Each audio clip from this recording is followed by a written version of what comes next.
Kumakalat ngayon sa social media ang naging pahayag ng may-ari ng BPI na si Jose Teodoro Lim Cauco na kanyang itinatanggi ang mga dokumentong inilabas ni Sunny Trillanes patungkol nga daw sa deposit slip na ipinakita at inilabas ni Sunny Trillanes na kung saan nakapangalan kay dating Pangulong Duterte.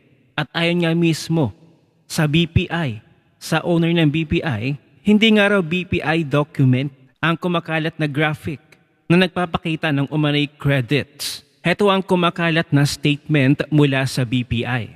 Our internal investigation reveals that there has been no such breach. I don't know where Senator Trillanes got his information, but the graphic posted by the Philippine Daily Inquirer showing alleged credits, that is not a BPI document. The deposit slip shown by MAR or the Inquirer is not a unique thing. All banks will show the name of the depositor on a deposit slip. We are committed to protecting client information and preserving the trust bestowed on us by our clients all these years. Pero napag-alaman natin at ating na-research na ang statement na ito mula sa BPI owner ay matagal na pala niya itong statement. So ayon nga dito sa Dare to Ask Facebook page, this statement of BPI was lifted from a Rappler News article on April 29, 2016. Confirmed that they issued this pero 10 years ago ito. So heto na nga, lumalabas na 10 years ago pa pala itong statement ng owner ng BPI. So ang katotohanan ay totoo pala na naging statement ito mismo ng owner ng BPI pero 10 years ago pa. Na which is ang sabi nga dito sa Dare to Ask Facebook page ay parang tinanggal ito ng Rappler News article. So same scenario sa mga pinaparatang na naman ngayon ni Trillanes, ganun din same strategy.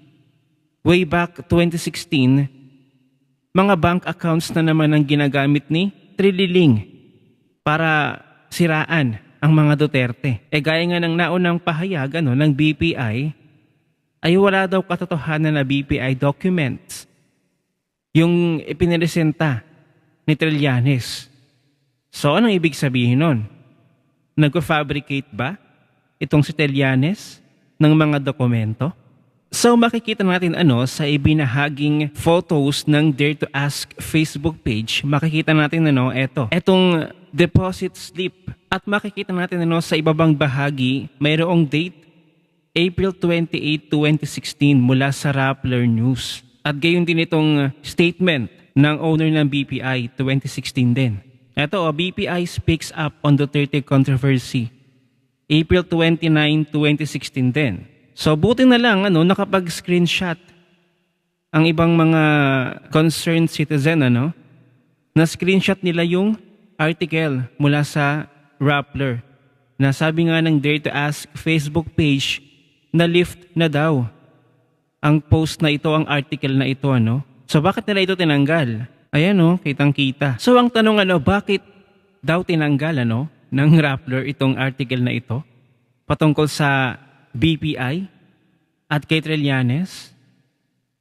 Ayaw bang malaman ninyo ng taong bayan na inuulit lang ni Trillanes ang issue na ito laban sa mga Duterte? Samantalang nakakatawa naman itong ahensya ng NBI na pati ba naman ng mental behavior ni Vice President Sara ay sisilipin daw nila sisilipin daw ni Melvin Matibag. Diyos ko, nakakatawa. Ang NBI, psychologist na? Kailan pa nangyari na maging ang NBI ay gagawa na rin ng pagsusuri sa mental behavior ng isang tao? Mental behavior. Hindi ba't mayroong neuro exam ang mga reservist? Si VP Sara ay isang lieutenant colonel ng ating reservist group. Ang NBI ba? Meron din bang neuro exam? Parang wala naman yata For your information Matibag, tanging registered clinical psychologist ang pwedeng mag-diagnose ng mental health ng isang tao. Hindi yung mga NBI. Grabe I wonder at no wonder bakit nag-resign ang dating NBI director na si Jaime Santiago. Baka may mga pinapagawa sa kanya na hindi niya kaya. Pero itong pumalit ay baka nasisikmura pa. At nakababahala na itong House Committee on Justice ay may inilalaang 1.3 billion pesos na appearance fees. Ang balitang ito ay galing mismo sa Abante News Online. Ayon sa kanilang article, umugong na meron naman ng inilaang 1.3 billion na appearance fees ng mga miyembro ng House Committee on Justice sa impeachment proceedings laban kay Vice President Sara Duterte sa impormasyon na nakarating sa Abante. Unang inirelease ang 650 million sa isang tanggapan sa basement ng Batasan Pambansa para sa buwan ng Abril at panibagong 650 million ngayong Mayo. Imagine itong 1.3 billion pesos napakalaking halaga. Makakatulong ngayong krisis sa bansa. Pero ang mas inuna pa nila ay ang impeachment ni VP Sara. Sayang lang mas matutuwa pang taong bayan kung itinulong nyo na lang yan. Yung 1.3 billion pesos kung totoo man yan ayon nga mismo sa balita ng Abante News Online. Pero sige lang mga buhaya talaga kayo.